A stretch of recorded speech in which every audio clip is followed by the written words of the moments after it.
Thank you, Sally.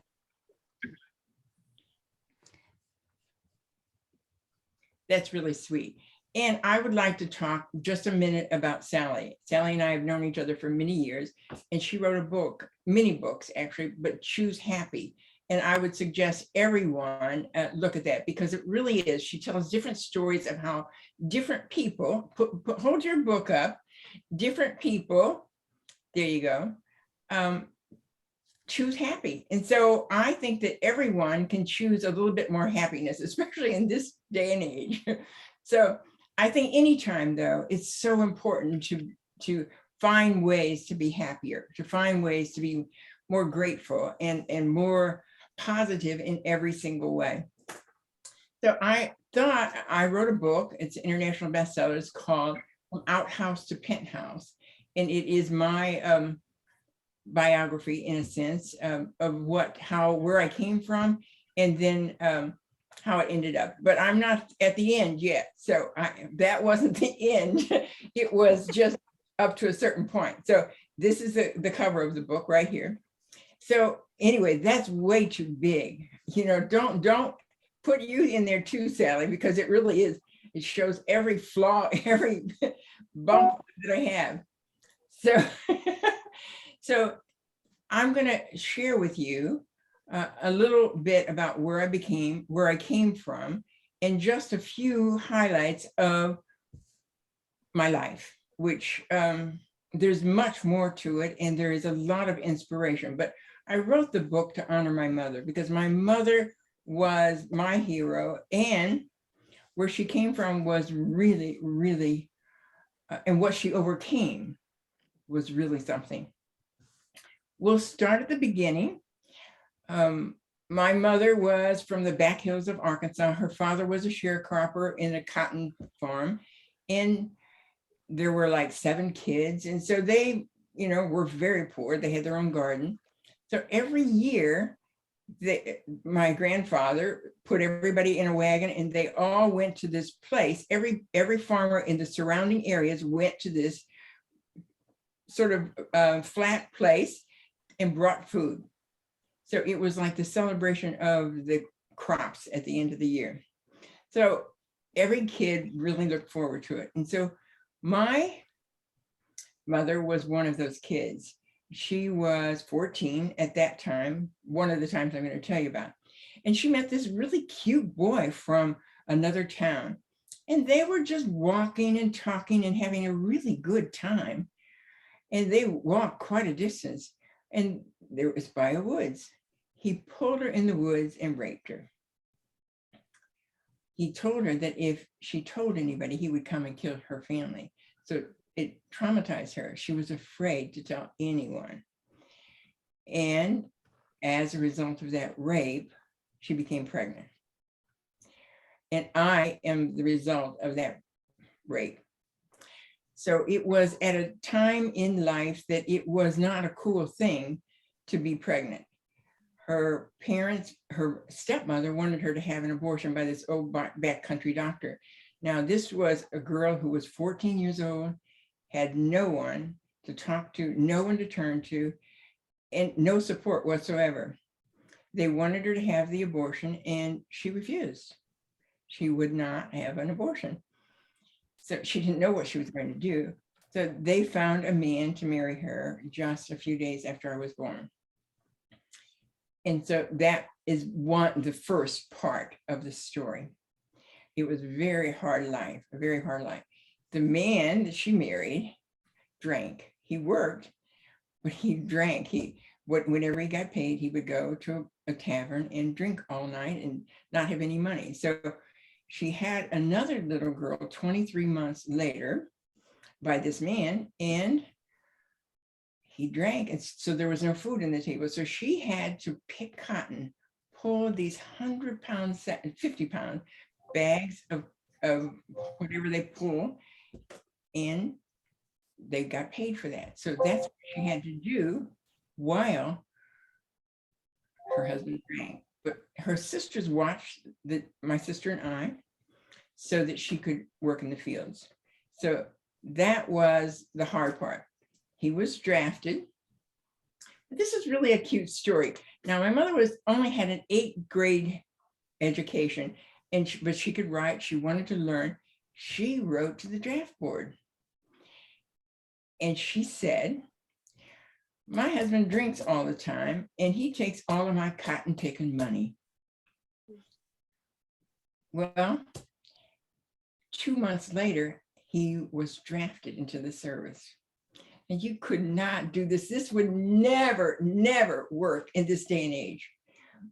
But at that point in time, there were probably some woman who made certain that that happened. So she moved to East St. Louis, which was rather nice at that time. And that's where her sisters and everybody left Arkansas. This was in Paragould, Arkansas. Everyone left as soon as they could. So a lot of her sisters and brothers came to East St. Louis, Illinois, which was nice at that time. So the man was, his name was Harry Richard, her husband. He went into the service, and she lived with her sister, and her sister watched my sister and I while she worked. She worked as a waitress.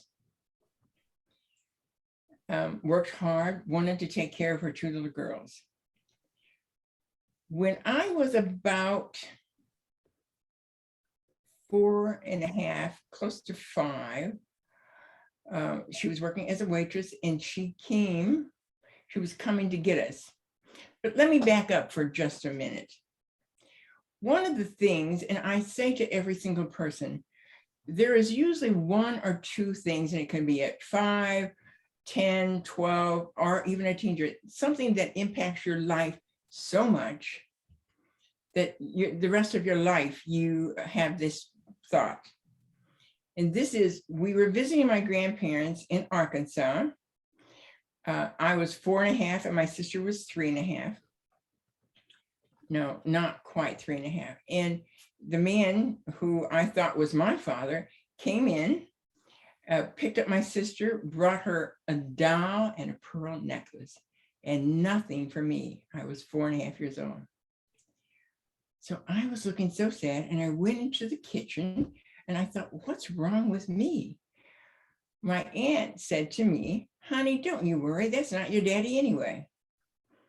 How do you process that when you were 4.5 years old? Well, it was at that moment that really impacted my life for the rest of my life. And that is, although not so much now anymore, but that I became an overachiever. And it was at that moment that I decided I was going to be so cute, so smart, so successful that no one could ever ignore me again. So I really worked most of my life proving my worth, that I was good enough. It didn't matter who my father was. So that was a really important piece. And I would really like to encourage every single person to think about one incident. You're going to always be this way or never going to be that way. It can be a parent, it could be an aunt, it could be a friend. So, but there is usually 1 or 2 incidents in every single person's life that impacts them for the rest of their life. The next step was when my mother was working in a restaurant, when he had went to the service, and my sister and I were visiting my grandparents, and so she was coming to pick us up. She was going to take a bus, but her co-worker had a car, and he said, well, I will drive you. So he drove it. It was like a 3.5-hour drive. And on the way, he was going really fast, and there were no seatbelts at that time, 70 miles an hour. They hit a concrete abutment, and it crushed my mother from the waist down. They had to cut her out of the car. They really didn't even feel that she was going to make it. Every bone in her lower extremities, it was really all from her waist down that was crushed. Her legs were broken in so many places, her pelvis, every single thing. She was in the hospital for 13 months. That's how bad she was. We saw her once, and we saw her, they had her legs in casts, and they hung her legs in the air. So think about if you're a little kid and you go in and see your mother, legs hanging up in the air. So just one time is all we saw her in that whole year. After 12 months, gangrene set in her leg, her left leg, and they had to amputate her left leg. And before they did that, the psychiatrist came in to prepare her. Now, this is what she's like. They came in to prepare her that they were going to amputate her leg. She said, now she was 20 years old at this time, 20 years old.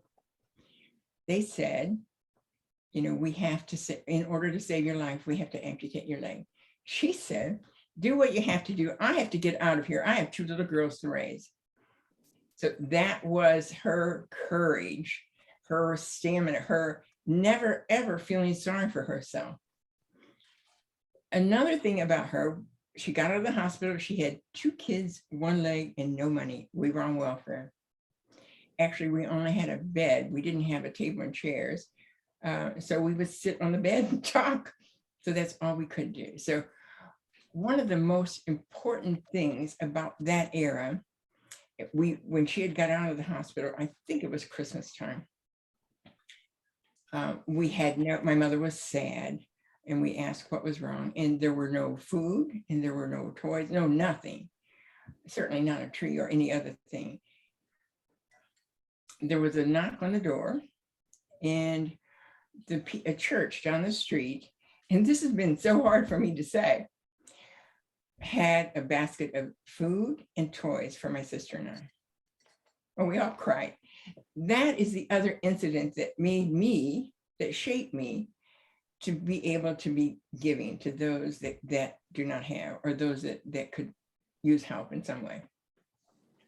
Fast forward, not very long, we were living in the Gomperas, the Section 8 housing in East St. Louis, Illinois. Excuse me. She decided she did not want to be on welfare. So she found a government program that taught people with disability a new profession. She went to school on a bus on crutches with 1 leg for over a year, learning to be a secretary in the office. That's the determination, and that is the role model that I had. Never felt sorry for herself. She sang gospel songs all of the time, and it was really probably to help her. But I caught those songs too. So I think of her quite often. And she did have a long life, I might say. So we will fast forward. I got married. Eventually, I grew up, got married, and there's a lot more in between in the book, but which is interesting. And I had 2 children. My husband and I had a fruit and produce store, and we worked very hard. When my children were little, I stayed home and took care of them. But when they were like 4 or so, I went to work in the flower department at our store. My mother came and lived with me. She worked at the girls' home. She always worked. She worked in the girls' home as a room mother or whatever it was. And so on her days off, she would come and live with us, which my children absolutely loved that. And it was really so good for them. When we had the store for a while, I looked around. I wanted to have something that I could bring money in that wouldn't impact my family. So we serviced a lot of peddlers. We had a huge cooler in the back of the store. And so the peddlers would call in the night before, and we would have it ready for them. And these men, peddlers that would go up and down the street or on a corner, made a lot of money. Now, I'll tell you why I wanted to earn extra money. You know, my mother said, you can be a victor or a victim. It's your choice. My sister chose to be a victim. She had no confidence, and I don't know why, but she became an alcoholic and then a drug addict. So my goal was to be able to help her get on her feet. I even rented an apartment and furnished it and all. And so I wanted this money to be able to help my sister and my mother, giving her extra also, because she did watch my children when I was working, when she was off. back to the men that made all of this money, who were peddlers, I looked at them and I saw how much money they were making. And I said, I can do that. So I rented an empty corner lot, a gravel lot in Illinois at 111 and 162 in Pontoon Beach, Illinois, bought a big truck, and there was a little problem. I couldn't drive a stick shift, but I learned. I would go and pick up my food, and then I had the neighbor kids come and help me with 100-pound sacks of potatoes, and I was in business. I made more money than you could ever make in an office or any other kind of business. And I was quite proud of myself. I was able to get my sister an apartment, furnish it, give my mother extra money. And so I was really feeling good about myself because I was able to do this. So I did it for 5 years. And I did very well. And that's how I got really interested in fruit and produce. There is a better side to every piece of fruit and produce, because when the sun shines on one side, it makes it bloom and blush, and the other side not. So it's really like people. There is a better side to all fruits than the other, just like people. There are better sides to many people, but you haven't seen the other side. Fast forward, I did very, very well. I then, after I stopped doing that, I was looking, we sold the store, my husband went into the wholesale end of business, buying produce for big places and independent stores. So I was very interested in charity, doing a lot of things, decided that I wanted something else to do. So I approached a father and son in Illinois. They had 3 stores, and asked them if they wanted to partner with me in this small store in South County. It was on Gravois. It was called Sapling Farmers Market. They were interested. And so our goal was for the son, who had a lot more business interest than me, was going to manage the store. And I was happy with that. I wasn't paying attention. I was really big in charities and doing a lot of different things that I really loved doing. 1981 is when we opened the store. At the end of 1986, October 30th, the partners wanted to have, and by the way, I take responsibility for this. I was not paying attention. And when I mentor people in business, one of the things I always say is never, ever let somebody else run it and not pay attention, because then, shame on you. They wanted a meeting. It was October 30th, 1986. They handed me the keys and said they were declaring bankruptcy. That turned my life around. It really, what do you do? When I got into the books more, there was $1 million in debt. In today's money, it wasn't $1 million then, but in today's money, it was $1 million. So I could not leave all of the vendors holding the bag. And so I said, I'm going to give it my best shot. I'm going to do whatever it takes to turn this store around. And I must say, by the grace of God, working night and day, and it nearly killed me, eventually I was able to. And I will tell you, $1 million in debt, and I'll tell you what the ending result was. One of the things that I always say to people, and to me, it's one of the most important things, and that is to forgive. It doesn't mean that you forget, doesn't mean that you're not going to make the same mistake, but it is so important to forgive. If you do not, it only hurts you. Forgiveness is really for you more than anything. So that was one of the most, to me, and I want to encourage every single person, if you have something, it's really important to forgive. And again, it doesn't mean that you're wiping this out, just don't do it again. That was a learning lesson. So again, by the grace of God, little by little, little by little, inch by inch, I was able to turn that store around. I was then able to get a second store 3 times the size as the original. And that was like starting all over again, getting an SBA loan, a lot of other things. So it was starting all over again. And that too, working night and day. And I didn't know that I thought outside of the box, or I didn't know that until after the fact. But I was just doing the things to make this business work. And I did. Many other kinds of things. And there's a lot of great examples in the book. I was able to build this business from $1 million in debt to $10 million in sales. And then I sold it. And I'm so grateful that I got out on top, because not everyone does. So that's just little clips of my life story. By the way, I'm writing another book, and it's called It's a Good Day to Have a Good Day, and it'll be out in the summer. And it's a workbook of how to switch your mind from negative to positive immediately. So I love my life. I absolutely love my life, and I am so grateful for it. So we do a lot. Sally and I were talking, there's a lot of different things that I do to keep myself positive.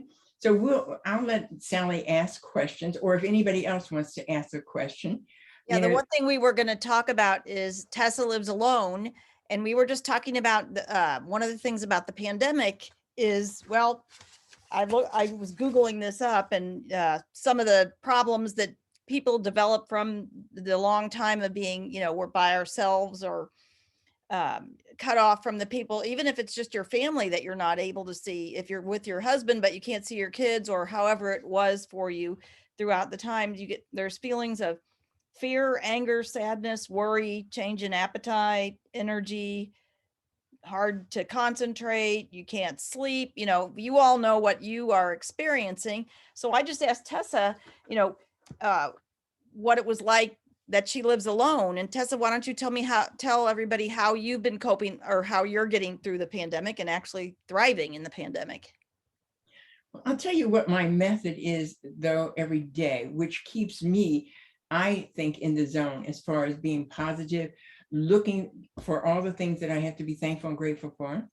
So every single morning when I get up, I spend at least an hour or so between meditation, prayer, my readings, and then I have several tools that I use to really, it's called Brain Tap, which helps my brain. My goal is to live at peak potential all of my life. And so if I'm going to live at peak potential, and if I'm going to touch a lot of people, I have to work on myself a lot. So every single day I do that. So that really is how I start my day. So what was the next question? Well, that was one of the things we were talking about today, is just self-care and taking care of yourself, and getting, I think it's good for all of us to have a routine in the morning, how to, start out with a positive attitude, because that makes a whole big difference on your day, doesn't it? It really does. And the other thing that really is important, because that helps to change your neurotransmitters, the brain and the mind has been something I've been a student of for years. I love what makes people tick, and how we get to the point where we are. One of the things that I feel is very, very helpful, and that is actually after I read my readings, then I write down the highlights of what I really like. But first I write down at least 10 things of what I'm thankful and grateful for to start the day off with. And then I will write some of the passages that I absolutely love. And then I will read it back to myself. This really sort of sets my mind up. I sort of work at this as far as setting my mind up for my day. And it works. I mean, I've been doing this for many years, and I just really, I love my life. As I said, I mean, I'm repeating myself, and I love my life and so grateful. What is some advice you can give some of us that are feeling, I realize we're getting out more, but still people are in a bad mood. They're mad they have to wear masks, or they're mad that, now we're stuck inside because of snow. And I've noticed that, at least myself, anybody, we all feel more tense, more stressed out. How do you have any suggestions on anger, on how we can help ourselves, control our anger? Yes, there's a number of things. One, I rarely get mad myself. If you think about the things that you have to be grateful for, and I call it flipping the script. And that is, again, I'm showing people how to switch from negative to positive in my new book. It's a workbook also. It really is important if you will stop that negative or sadness or whatever it is, have in the top of your mind the best experience you've ever had in your life with the sights, the sounds, and everything, and immediately catch the negative and switch to the positive. Keep doing that. And it's in the book I explain, it's called CRAFT.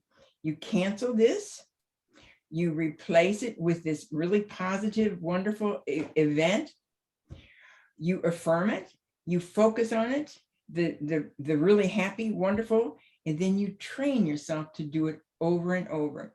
And this is not mine. And most things that I tell you is not my particular, I didn't design this. It is from an old book, and they really updated it. It's called Psycho-Cybernetics. And that's where I got that. I get a lot of, I read. I am an avid reader. That's how I found out most things in my life, is by reading. And that is really a phenomenon. That's one way. There's breathing, and I'm certain that there are many people here on this that could give you, especially, I don't remember your name, but Osteo Strong. I'm going to call you Osteo Strong. Especially if you do yoga and you're in the zone, then you learn ways to switch your mind immediately. And yoga is really one of the wonderful ways. You can't really think of other things are negative if you're breathing heavy or if you're breathing a lot. So that's one of the ways. And I really want to also say, there are people who look at me and think I've got it all together. And I do. I'll say that I do. It doesn't mean that I have not had a lot of challenges and tragedies in my life. It's all on how we look at it. And it's all, my goal is to learn from every single thing that's happened to me, everything. And just recently, that was my thing. But my husband was on dialysis at home for 10 years. And he's passed. But this is really, I was the caretaker for all of these times, but I also worked. So it doesn't mean, and then my grandson died, 24 years old, a few years ago. So it doesn't mean that we don't, or I have not had tragedies and many things that have happened to me. It's really how we can work at overcoming, praying, doing whatever. I have a lot of different methods that I teach a lot of people that it's starting in the beginning. So if anybody, I will give you this little hint, if anyone wants to change or become happier or change their story, the book, it's a workbook. It's called You Can Heal Your Life Workbook. It's the workbook by Louise Hay. And anytime I am mentoring a person, I start with this book because you can change the story. And many times with our children and with other people, we do not communicate or ask, how did you feel about that? What was your impression of it? So it's so important to be able to communicate with adults too, wherever you are. When something happens, or if you get angry at something, or a person, you can say, well, tell me what you thought about that, or how did you come to that conclusion? It's really getting their side. And another really, really important thing is to listen intently. Don't listen to think about what you're going to say, but listen, look those persons in the eye and listen deeply. And then you can respond. You can even wait a minute or so and then respond. Because what happens when we have children, especially, is they have a certain perception of something, and that may not be what happened at all. And especially when there's more than one child, it really is Everybody has a different, and if you ask, if there are 4 or 5 children in the family, if you ask them what their impression of this person and this person, every single person will have a different impression of what happened. And none of them may not be true. So this is why communication is so important. And this is why I also put up, can you see everybody's faces on there now? Huh? I've been kind of trying to go back and forth because I'm sure whoever watches this later wants to see you, but you wanted me to put everybody up. But every single person that's on this call has all gone through something or is going through something. And every single person that I know on this call chooses happy and looks at things in the best possible way. And I really like the way you were talking about you were talking to me earlier today about mindful meditation, about meditation, and how sometimes when you do that in the morning or whatever, it just gives you a good way to start the day. Can you talk a little bit about gratitude? You hear that all the time about having gratitude in your life, and I'm not sure everybody really understands that. That if you do nothing else in the morning but say thank you, and you think of all of the things that you can thank, whether it be the people, whether it be you got something, no matter what it is. But gratitude is probably the top most important thing that you can do. The more you're grateful for, and by the way, every single day, if you want to follow me or friend me or whatever, I post positive messages on Facebook, because it's another way that I can make a difference in people's lives. And so I have like 80,000 positive messages on my phone that I can choose from any of these. And my goal is to encourage people to be grateful. You may have challenges in your life. You may have had illness. You may have death. Whatever is so important. Whatever has happened to you, think about the things that you do have to be grateful for, or what can you learn from that particular situation. When we're about to go off on something, like I was talking to you about the being afraid of maybe turbulence in the air, or you're about to lose your temper with someone, or you're scared of something's going to happen or whatever. So often if we have been being grateful for things, having positive thoughts, having positive, like all the 85,000 quotes you have or whatever. By the way, it's TessaGreenspan.com is her website. It's a really pretty website, so you'll all like it. And then Tessa Greenspan on Facebook. And every day when I'm scrolling and I see a bunch of negatives, I always get to Tessa, and 3 times a day or something, I'll see a positive thing there. Tessa, how do you keep from posting, when you see people or something you don't agree with, you have your own thoughts about things. What makes you say, I'm not going to participate in the negative, I'm only going to participate in the positive? But that's all that I do. I mean, I will delete anybody or unfriend them or whatever, because this is another thing that's really important, is be very protective of your mind. I say that I'm going to put a bubble around me that you can't penetrate your negativity into my space at all.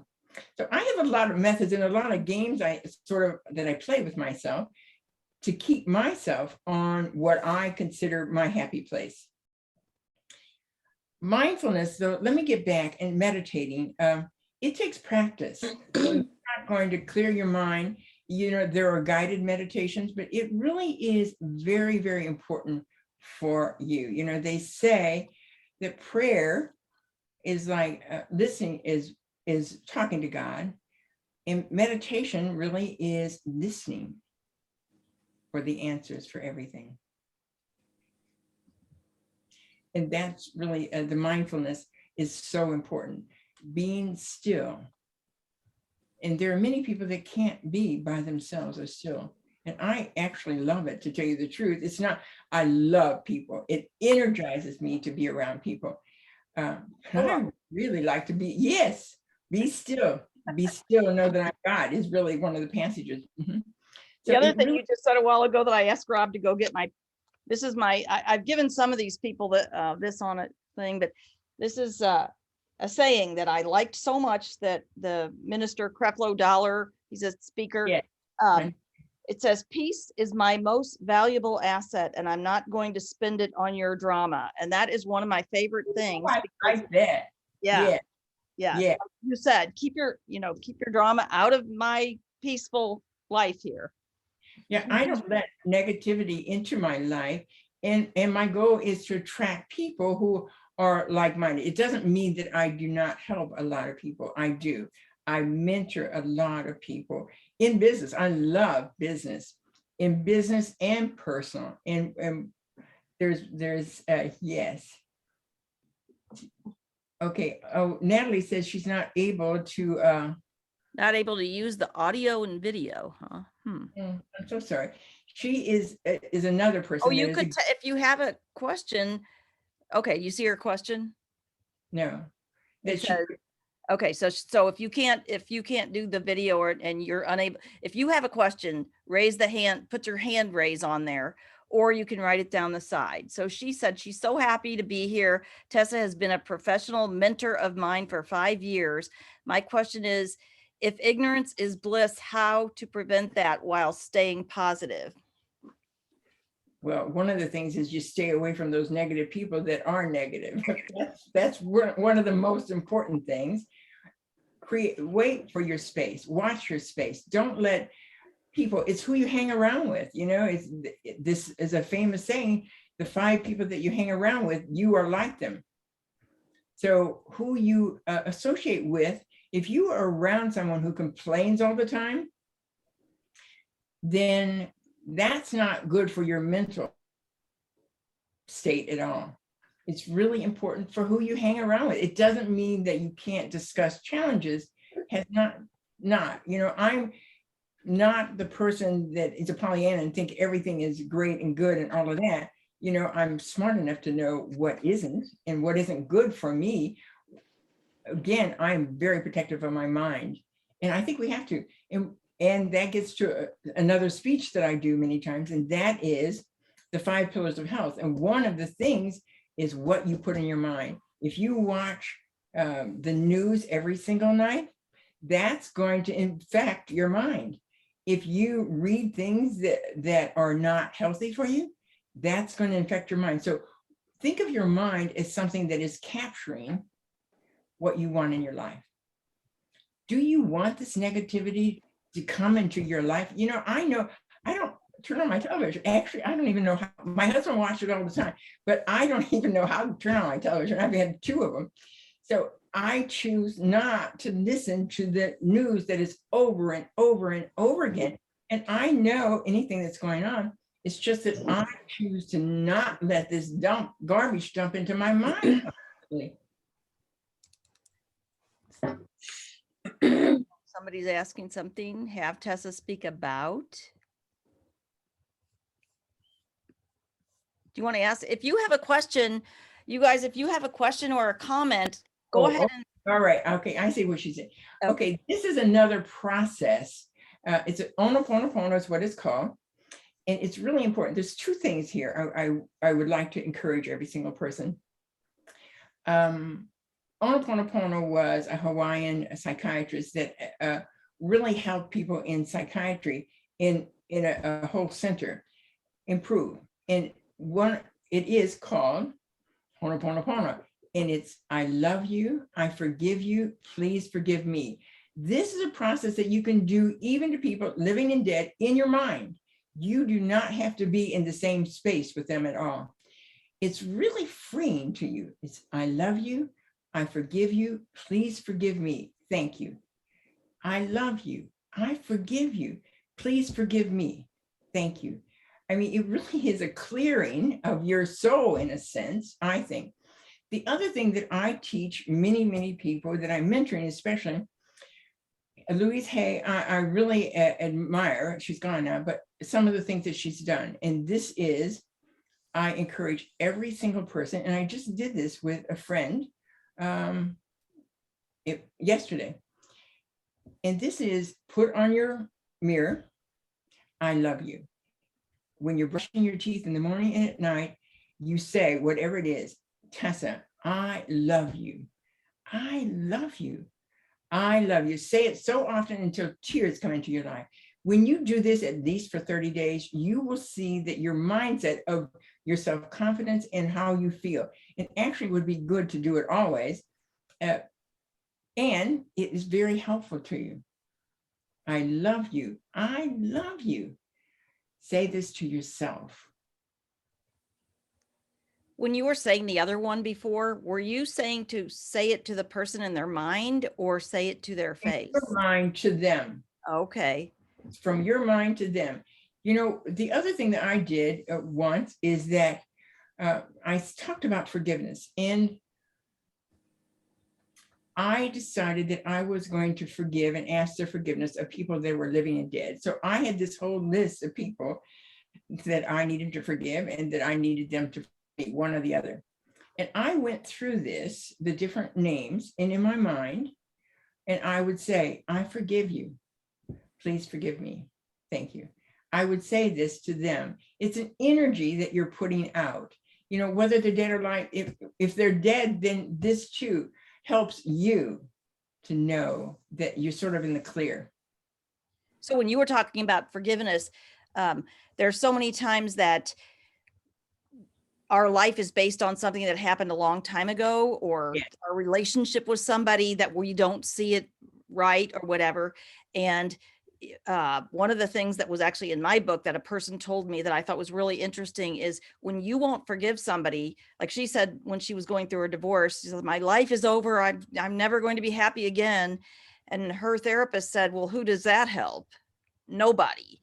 So you have to learn, the only way you'll ever have a happy life is to forgive that person, because just get the yuckies out of your mind about that person and move on and do something else. It's so true. That actually you will be happier when you've done that. It really is amazing how different processes that I'm suggesting that you do is a freeing exercise also. It frees you, it frees your mind up so that you're not holding anything against anyone. Now, some things are really bad, you know, I had partners that left me with $1 million in debt. If I had not forgiven them, didn't mean I forgot, never talked to them again, ever. I don't feel that I could have prospered as much as I did. And sometimes we have to forgive ourselves too, because I know there's at least one person on here that she decided to go back and finish her schooling, and she tried once before and she had life things that happen, things happen in our life. And now I'm super proud of her that she's gone back to school. Can you give her some advice on, she went through had a very tough time and is still experiencing it, but she's, I guess, taking the bull by the horns and going to school. And sometimes I know she gets discouraged. Can you give her some encouragement? Yes. I just typed it in the chat. Oh, hello, Angela. I wasn't sure you wanted me to say it. All right. She says, how do you remain positive in the midst of grief? My daughter, Ariana, died at 14 from brain cancer after fighting 6 years and 10 months. And this has been within the last year or so. And so that's Angela and that's Juniper. But so she is still grieving, yet still trying to move forward in her life. And we all go through different grieving in a different way. So everybody's different. And I'm not saying to fix it, but there are many methods. And I would suggest that you go to a group to really be able to share this. It's really so painful. The thing of it is, we can make a difference in other people's lives that are still living to honor that person that died. So just like you with Rainbow Kids, Sally, you have made the death of your niece mean something. And that to me is one of the most important things that you can do. Now, in grief, you know, there will be times when it will hit you out of the blue, and it lasts for a long, long time.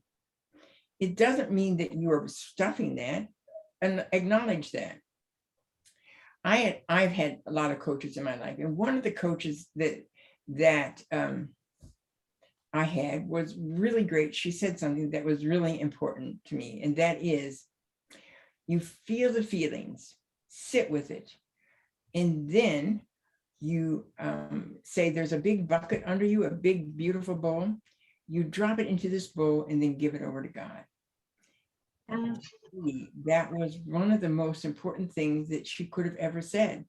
Give it over to God, help me to get over this. It's really our communication with our creator. That's actually what you just said about give it to God. Then there's a second part that Jan Orlando actually taught me is take your troubles and set them in the lap of the Lord and then leave them there. Because so often we give our troubles to God and then we're like, oh, one more thing. Oh yeah, by the way.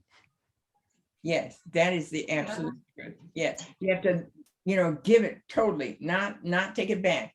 And that's what happens to many of us. We say we prayed and we've given over to God, but then it creeps in. So it's being prepared when it creeps in, though, being prepared for a great thing. For instance, with your daughter, the great times you had, honor the great times. It doesn't mean that you're going to forget this person at all. Just like my grandson was just the love of my life. I am doing a lot of things to honor him. Yeah, we've started a foundation in her memory. We started it actually in August. She passed away February 9th last year.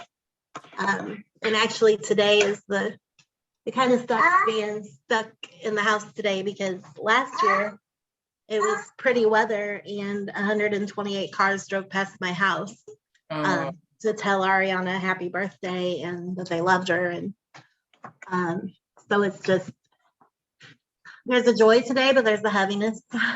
She died 5 days before her birthday. So. And it will be. The thing of it is, though, is if you think about all the great times, think about how grateful you are that you've had her for 14 years. Yes. Sally's niece that old. Well, So, and there's the isolation aspect of that though too. yeah. Because she fought for so long, and I became close to so many other families who their children might be still alive, and I don't have all those connections anymore. And we were friends besides just our children, but the pandemic has made it hard. So just trying to figure out like how to move forward through that. And well, I think that one way when you get discouraged, maybe you can think of Tessa's mom. This is one of she didn't really tell exactly this part, but when you told me the first time about your mom, after losing her leg, she literally climbed onto a bus to go to school. She couldn't get to school any other way. The only way she could do it is public transportation.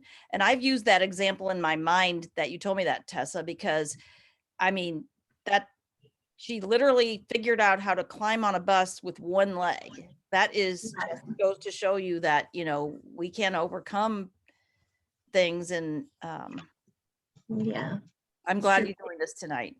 I agree. And we can't forget the person, although we can train ourselves to think when we're sad, think about some of the fun things, have some of the fun, wonderful times you had in the top of your mind.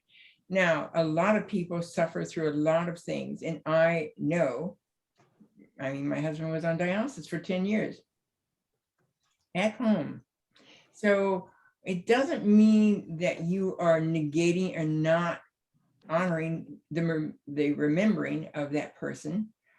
If you have more and more thoughts, put a lot of thoughts together of some of the times.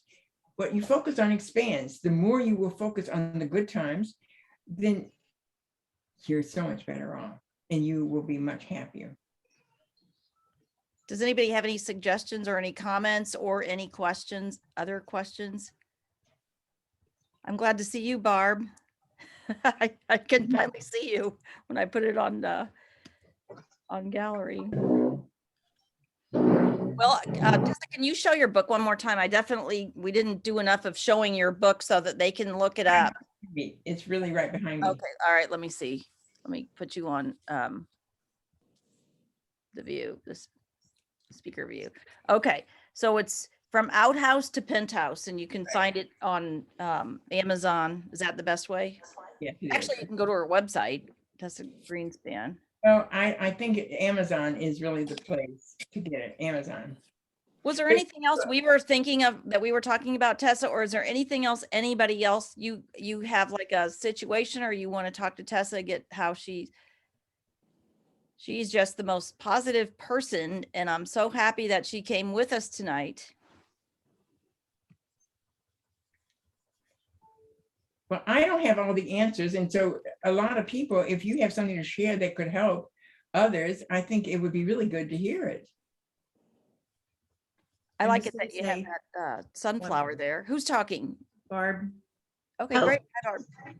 Tessa, thank you. And I'm not like, thank you, goodbye. Thank you for being here because you are an absolute inspiration to me. And I just, like Sally, every day, I'm so excited when I see your positive things that you say, just because that's what I need on Facebook. I need to see some positive stuff. Yeah. So Good to see you, Barb. good to see you too. And I just wanted to reiterate one of the things that you said about the finding some place that you're just a really happy memory that you Yeah. can go to. Yes. And I learned that a couple of years ago and I have used that, and that's so it's made a huge difference. And It I also wanted to add that, you know, people that see people who are positive, some people think that we're Pollyannas, or some people think that we may like, we're not dealing with the real world. Yeah, isn't it? Why don't you come to reality here? And I love that you said, I use that expression, I formed it because this is my reality. So thank you. Well, you're welcome. Well, it was really nice getting to see each person here. And I'm really glad to have shared my story. And I hope, is my prayer, that it's made a difference or helped you in a little way. Thank you so much for coming. And if there's no other comments, we'll let you go. But I really appreciate you for spending the night with us, the evening with us. And I know that everybody here is going to go away with something that you said. And if not, that we'll follow you on Facebook and we'll see all your posts and positive things. And if anybody wants to join the Choose Happy, feel free to contact me. Thanks, Tessa. Thank you. Thank you, Tessa. Thank Thank you. you. It's great. Have a really chilly day tomorrow. You too. Put in your mind, Bye. put the memory of being at the beach where it's warm and sunny. Yes. Good. Thank you. Thank you. Right. Thank you. Bye. Bye.